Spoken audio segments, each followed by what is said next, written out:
Chcem zaplatiť deťom slobodné školy, to znamená, že deti školy nemajú, aby sme mohli viac vyletovať, aby som nemusela sedieť v práci 8 hodín denne, užívala si čas s nimi.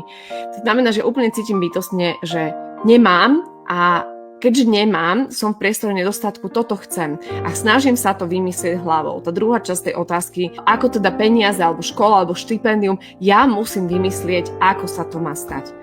A to je to, ako to robí väčšina ľudí. Väčšina ľudí presne postupuje týmto spôsobom, že chcem vlastne, aby moje deti chodili do školy a aby som nemusela robiť 8 hodín denne, aby som mohla vyletovať. A to sú tie atribúty toho, čo chcem vlastne z toho nedostatku. A chcem vymyslieť, ako sa to má stať. Čo mám urobiť. Keď sa vlastne nacítiš na to, že už to máš.